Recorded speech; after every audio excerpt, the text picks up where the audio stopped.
Bonus Act. Now payment of bonus act related to so many fundamental things. First of all, bonus. When bonus, the word come into our mind, we have some smile on our face. कुछ extra मिलेगा. जो regular wages मिलते हैं उनसे कुछ extra मिलता है. जो कुछ एक्स्ट्रा मिलता है उसे हम बोनस के तौर पे कंसिडर करते हैं. बट फ्रेंड्स, कॉमन पार्लेंस को छोड़ के अगर हम एक्ट की दिशा में जाए तो वहां पे एक हमारे पास एक एक्ट है, स्पेसिफिक एक्ट है बोनस के लिए, जिस एक्ट के अकॉर्डिंग कौन से एम्प्लॉय को कितना बोनस मिल सकता है, किन्हें बोनस मिल सकता है, किन्हें नहीं मिल सकता. ये कुछ बातें यहाँ पे इंपॉर्टेंट है. जैसे कि when we are talking about bonus, तो इसमें सबसे पहली बात आपको ये याद रखनी है कि कौन से एम्प्लॉय को बोनस मिलेगा. अब एम्प्लॉय को बोनस मिलना है, इसका मतलब ये है कि you must have to fix what, you must have to fix the liability on employer. Liability of employer. तो किस एम्प्लॉयर को ये बोनस की लायबिलिटी आएगी, कौन से एस्टैब्लिशमेंट को बोनस पे करना कंपलसरी होगा, मैंडेटरी होगा. ये सबसे पहली बात आपको याद रखनी है. दूसरी बात आपको ये याद रखनी है कि उस एम्प्लॉयर के वहां पे जो कोई भी एम्प्लॉयज काम करते हैं, उन एम्प्लॉयज की एलिजिबिलिटी क्या होगी, यानी कि कौन से एम्प्लॉय को बोनस एलिजिबल है और कौन से एम्प्लॉय को बोनस नहीं मिलेगा. फॉर एग्जांपल, मान लीजिए कि किसी एस्टैब्लिशमेंट में बोनस एक्ट एप्लीकेबल हो चुका है, दैट्स फाइन. अगर मैं उस एस्टैब्लिशमेंट को ज्वाइन करता हूं, 20 डेज का मैं मेरा एम्प्लॉय जो मेरा वर्किंग है वो मैं खत्म करता हूं और सडनली मेरा कुछ एक्सीडेंट हो जाता है, या फिर मान लीजिए मुझे किसी और कंपनी से अच्छी ऑफर मिल जाती है तो मैं स्विच ओवर कर देता हूं. तो वहां पे स्विच ओवर करने के कारण मैंने 20 दिन उस एस्टैब्लिशमेंट में काम किया, तो क्या मैं उस बोनस के लिए एलिजिबल हूं, question mark. So that has to be decided on the basis of rules and sections which they had provided in bonus act.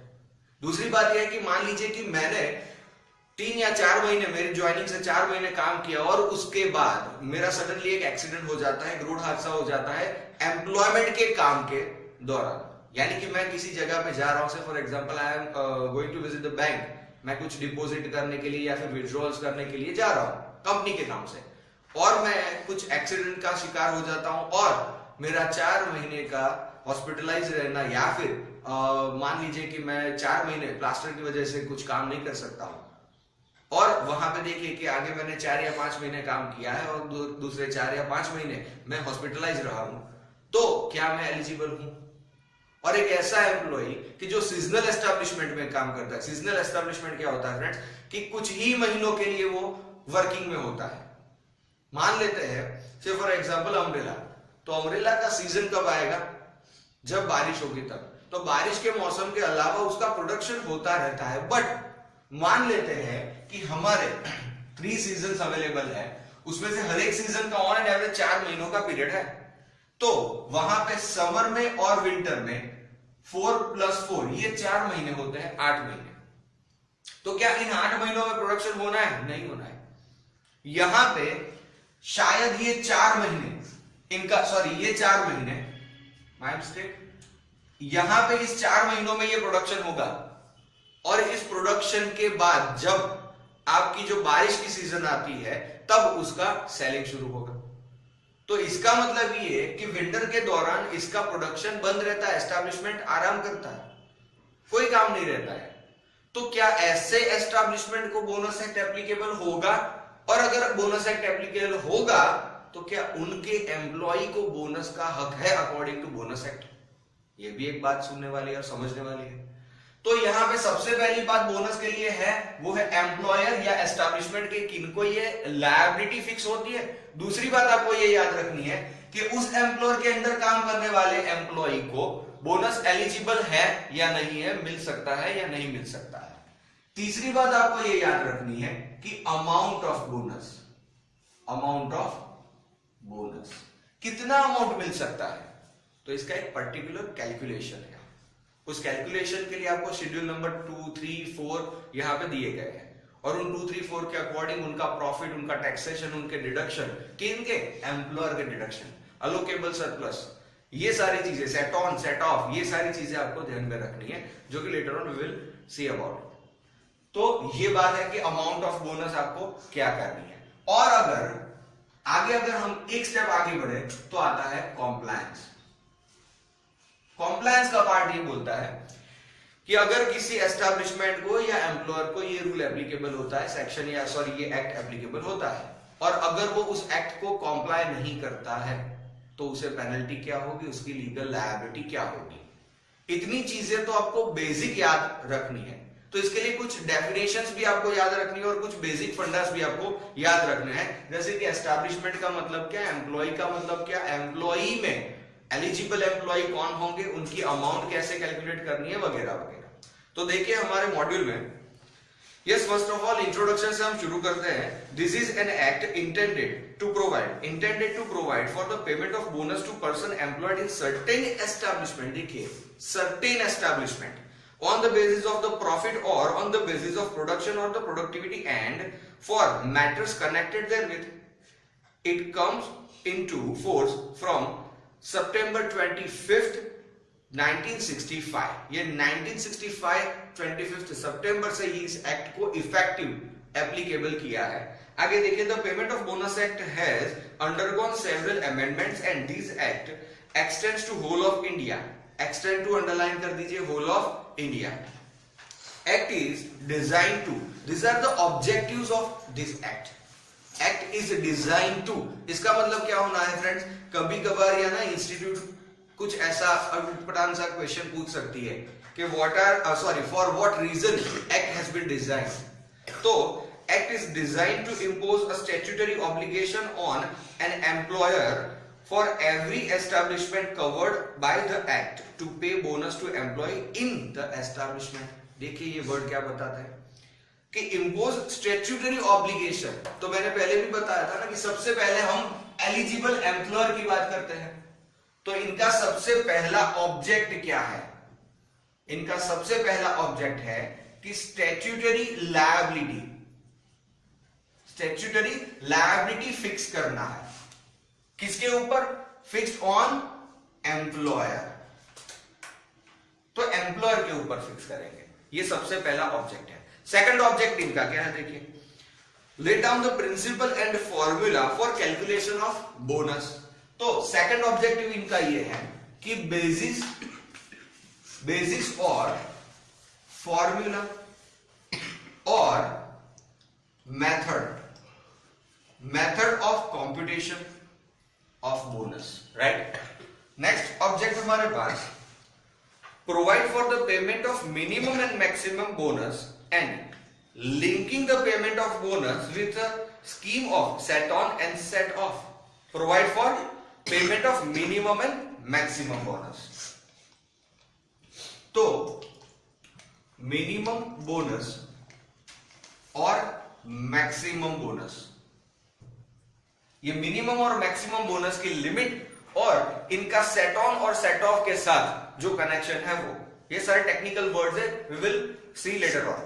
और लास्ट ऑब्जेक्ट यहां पे बताया है कि provide machinery for enforcement of the liability for payment of bonus. यानी यहां पे technically ये वर्ड यूज किया है कि प्रोवाइड रूल्स एंड रेगुलेशंस और provisions for bonus act,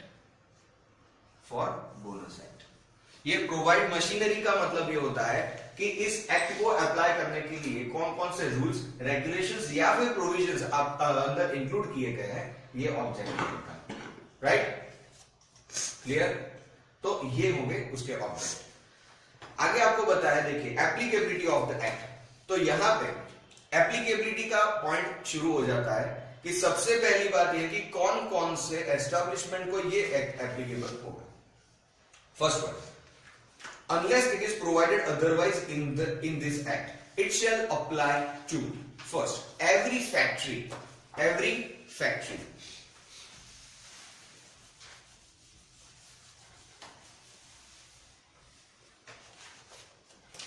Act applies to every factory। Next one, and every establishment in which underline कीजिएगा 20 or more persons are employed on any day during an accounting year। 20 or more applicability applicability of act, इसमें सबसे पहली बात यह है कि factory, और दूसरी बात यह है कि एस्टैब्लिशमेंट, कि जहां पे number of employees are greater than or equal to 20 during accounting period during the accounting period, अगर एक बार भी आपके नंबर ऑफ एम्प्लॉइज 20 हो जाते हैं, so act will be applicable. यानी कि if there is subsequent reduction in number of employees below 20, though it will be applicable. कोई फर्क नहीं पड़ता, सिर्फ एक बार अगर 20 एम्प्लॉइज हो गए तो आपको ये एक्ट एप्लीकेबल हो जाएगा। इसके बाद अगर आपने रिडक्शन भी कर दिया ना तो भी एक्ट एप्लीकेबल रहेगा। ओके, सो 20 और मोर ये लिखा है, इसलिए हमने क्या किया है कि नंबर ऑफ एम्प्लॉइज जो है वो ग्रेटर देन और इक्वल टू 20 लिखा है, राइट। नेक्स्ट देखिए, the appropriate government may also apply the provision of this act with effect from such accounting year as may be notified in the official gazettes to any establishment or class of establishment employing person less than 20 but not less than 10 in number। देखिए appropriate government, point number 3, ये जो है वो एक open clause है। Open clause का मतलब क्या? तो यहां पे appropriate government जो है they will decide that which class of establishment or which particular establishment has to comply with the provision of bonus act। यानी कि यहां पे will apply such act on an establishment or class of establishment if number of employee less than 20 but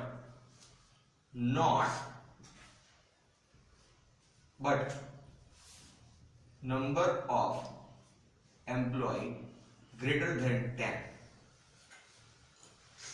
किसी establishment में मान लीजिए कि 11 employees available है, राइट।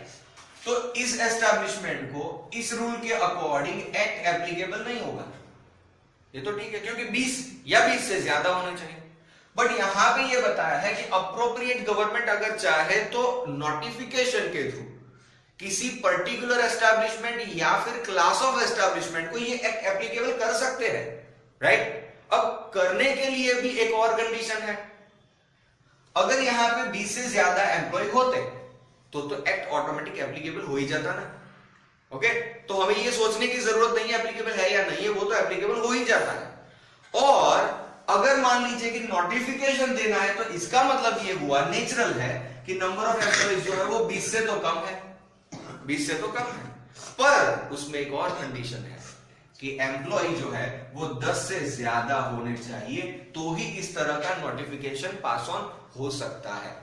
यानी कि इनके लिए इस रास्ते से तो एप्लीकेबिलिटी नहीं आती, बट अगर मान लीजिए कोई नोटिफिकेशन इनके लिए किया तो ये कंडीशन कॉम्प्लाई हो रही है, देखिए, और इस कंडीशन के थ्रू ये नोटिफिकेशन एप्लीकेबल होगा। और इस एस्टैब्लिशमेंट में कि जहां पे 10 से ज्यादा और 20 से कम एम्प्लॉय है वहां पे भी बोनस एक्ट का एप्लीकेशन होगा।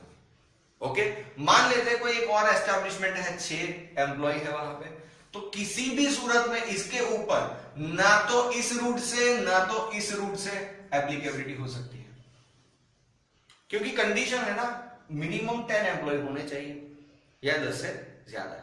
ओके, आगे देखिए point number, yes, employing the person less than 10 but not less than, देखिए not less than 10 in number, not less than 10, 10 से कम नहीं होने चाहिए, यानी कि 10 या फिर 10 से ज्यादा, राइट। तो हमने लिखा है number of employees are greater than और इक्वल टू 10, डन। और हमारे पास एक और पॉइंट है, पॉइंट नंबर 4, पॉइंट नंबर 4 को देखते हैं। Yes, yes, the provision of this act shall also apply to certain public sector establishment. देखिए ये पॉइंट नंबर है आपका 4 कि certain public sector establishment. Certain public sector इसका मतलब क्या, यहाँ पे स्पेसिफिकेशन होना है कि कौन कौन से पब्लिक सेक्टर एस्टैब्लिशमेंट को ये एक्ट एप्लीकेबल होगा, अदरवाइज पब्लिक सेक्टर एस्टैब्लिशमेंट को ये एक्ट एप्लीकेबल नहीं होता है। राइट, अब देखिए आगे an establishment in which 20 or more persons are employed on any day during the accounting year must continue to be governed by the act in spite of the fact that number of persons employed therein less falls below the 20। वो तो मैंने already आपको बता दिया।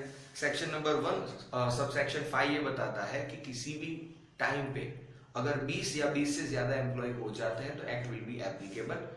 और ये act की एक बार एप्लीकेशन हो गई उसके बाद अगर आपने सब्सिक्वेंट रिडक्शन कर दिया तो भी ये एप्लीकेबल रहेगा। Next, a part time employ is also an employee. देखिए this is the most important note, part time employ is also an employee। Part-time employee is also an employee for purpose of calculating the number of employees, that is 20 or more under section 1 subsection 3 clause number B। जिसके लिए case है automobile कर्मचारी संघ versus industrial tribunal 1976 का Allahabad high court का ये case था, जिसमें ये बताया था कि ट्रिब्यूनल ने ये बताया था कि पार्ट टाइम एम्प्लॉय जो होगा उसे भी आपको इस एक्ट के एप्लीकेशन के लिए आपको एम्प्लॉय की कैटेगरी में गिनना है। यानी कि part time employ is also employ for limit of 20 और मोर एम्प्लॉय, इन्हें आपको एम्प्लॉय की कैटेगरी में कंसीडर करना है। यानी मान लीजिए कोई एस्टैब्लिशमेंट है जिसमें 60 एम्प्लॉय, वो अपने ऑन पेपर बता रहा है कि 15 एम्प्लॉय रेगुलर है, बाकी जो आते हैं 35 या फिर 45 एम्प्लॉयज वो जो है वो पार्ट टाइम आते हैं चले जाते हैं, तो ये एक्ट हमें एप्लीकेबल नहीं होगा। दे आर रॉन्ग, क्योंकि ट्रिब्यूनल का ये जजमेंट है इलाहाबाद हाई कोर्ट का कि यहाँ पे पार्ट टाइम एम्प्लॉय को भी पेमेंट ऑफ बोनस एक्ट के लिए एम्प्लॉय में कंसीडर किया जाएगा, और अगर कुल मिला के वो 20 या 20 से ज्यादा है तो एक्ट विल बी एप्लीकेबल। इस तरह का केस आपके क्वेश्चन पेपर में आ सकता है। राइट, दूसरा हमने अभी यहाँ पे देखा था आगे का पॉइंट कि आपका सब्सिक्वेंट रिडक्शन जो है वो भी इस एक्ट की एप्लीकेबिलिटी को अफेक्ट नहीं करता है। राइट, नेक्स्ट देखिए, act not to apply in certain cases और क्लासेस ऑफ एम्प्लॉयज। कुछ नोटिफाइड एम्प्लॉयज का लिस्ट है यहाँ पे, वहां पे ये पर्टिकुलर जो एक्ट है वो एप्लीकेबल नहीं होता है। तो ये देखिए किस तरह से इसकी एप्लीकेबिलिटी पर्टिकुलर एम्प्लॉय वाइड नहीं होनी है।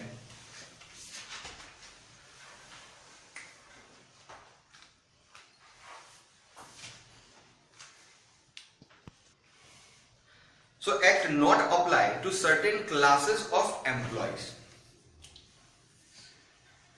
Non applicability to certain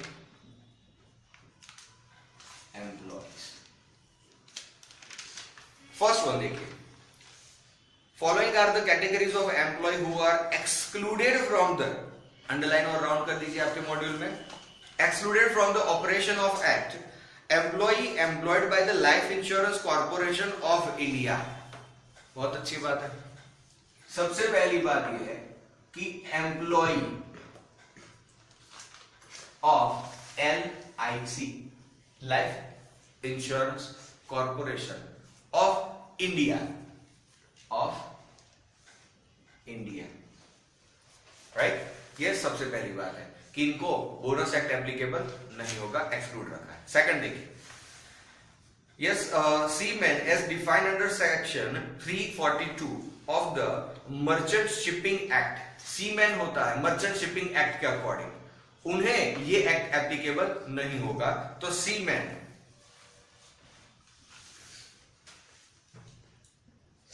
right. Next है हमारे पास पॉइंट नंबर 3।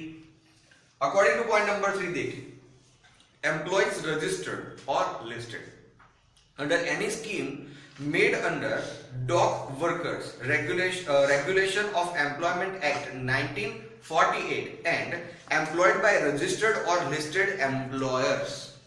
यानी कि यहां पे देखिए कि employees employed by an employer registered और listed under any scheme made under dock workers dog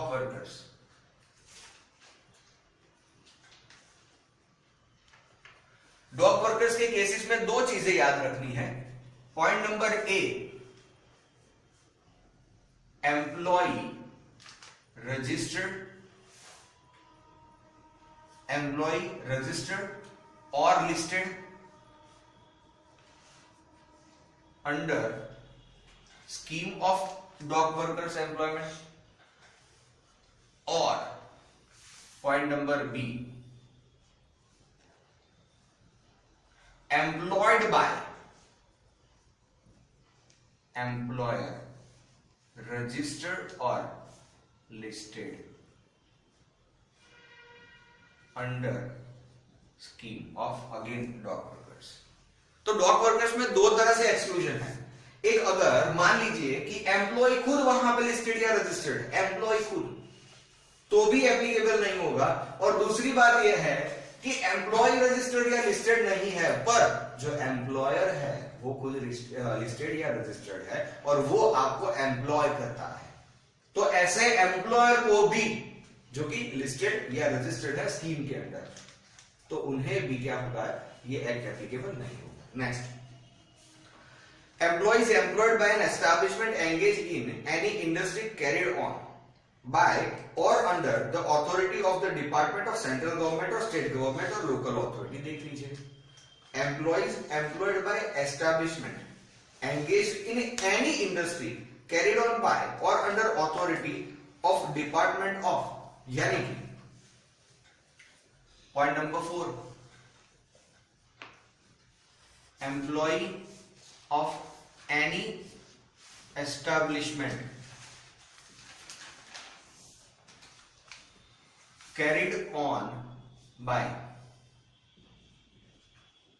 department of central government या फिर स्टेट गवर्नमेंट या फिर लोकल अथॉरिटी। जो डिपार्टमेंट सेंट्रल गवर्नमेंट का है या तो स्टेट गवर्नमेंट का है या तो किसी लोकल अथॉरिटी का है, इस डिपार्टमेंट के अंडर जो कोई भी एस्टैब्लिशमेंट काम करती है वहां के एम्प्लॉय को ये एक्ट एप्लीकेबल नहीं होगा। इसीलिए यहां पे बताया है कि सर्टेन पब्लिक सेक्टर एंटरप्राइज जो कि नोटिफाइड है, उनके अलावा ये एक्ट एप्लीकेबल नहीं होगा। नेक्स्ट, एम्प्लॉइज एम्प्लॉयड बाय, देखिए पॉइंट नंबर 5 हमारे पास है। Employees employed by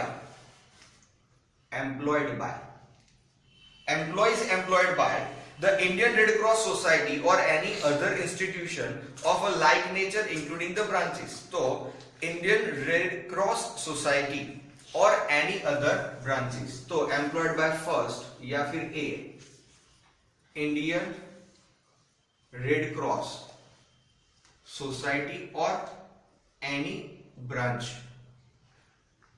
right. Next आपके पास है universities and other educational institutions, तो पॉइंट नंबर बी, यूनिवर्सिटीज और educational institutions. Point number C, institution established not for purpose of profit, institution not for profit. तो अगर आप ऐसी किसी जगह पे एम्प्लॉयड हो तो आपको ये एक्ट एप्लीकेबल नहीं होगा। इसका मतलब आप बोनस के लिए लीगली एलिजिबल नहीं हो।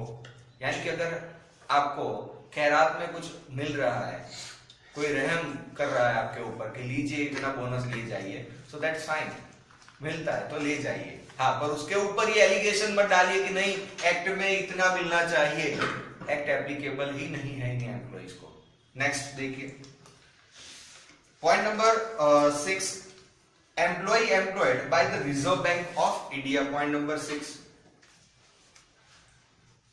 Employee of RBI, reserve bank of India.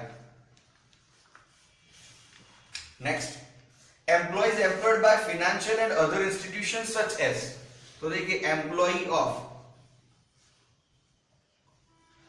Financial institution such as, यहां पे आपको बताया गया है कि industrial financial finance corporation of India, any financial corporation established under section 3 और any joint financial corporation established under 3A और state financial corporation, deposit insurance corporation and national bank of agriculture and rural development, यानी कि ये जो नाबार्ड का case है उसमें भी आपको ये पर्टिकुलर बोनस एक्ट एप्लीकेबल नहीं होगा। नेक्स्ट है यूनिट ट्रस्ट ऑफ इंडिया, यहाँ के एम्प्लॉयज को भी ये एप्लीकेबल नहीं होगा। Industrial development bank of India यानी IDBI के एम्प्लॉय को भी ये जो वेवमेंट ऑफ बोनस एक्ट है वो एप्लीकेबल नहीं होगा। Small industries development bank of India यानी SIDBI का पॉइंट आपको पता है, SIDBI जो है उनके लिए भी आपको ये पर्टिकुलर बोनस एक्ट एप्लीकेबल नहीं होगा।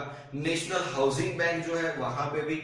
नेक्स्ट है any other financial institution being an establishment in public sector which the central government may by notification in official gazette specify, while so specifying the central government shall have regard to its capital structure, its objective and nature of its objective, and the nature and extent of the financial assistance or any concession given to it by the government and any other relevant factor। यानी कि किनको ये applicable होगा या नहीं होगा, इसके लिए जब सेंट्रल गवर्नमेंट उस फाइनेंशियल इंस्टीट्यूशन को नोटिफाई करेगी कि इसको एप्लीकेबल नहीं होना चाहिए या फिर होना चाहिए, तो वहां पे ये सारे पॉइंट्स कंसीडर किए जाएंगे। उनके फाइनेंशियल जो सपोर्ट है, उनका स्ट्रक्चर है, वो उन्हें गवर्नमेंट की तरफ से कितना सपोर्ट मिल रहा है फाइनेंशियल स्ट्रक्चर को क्रिएट करने में, वो या फिर उनका जो वर्किंग पैटर्न है, एरिया ऑफ वर्क है, प्रायोरिटीज है, यानी कि जो ऑपरेटिंग एक्टिविटी है, उन्हें ध्यान में रखने के बाद उन्हें नोटिफाई किया जाएगा कि इनको ये एप्लीकेबल होगा या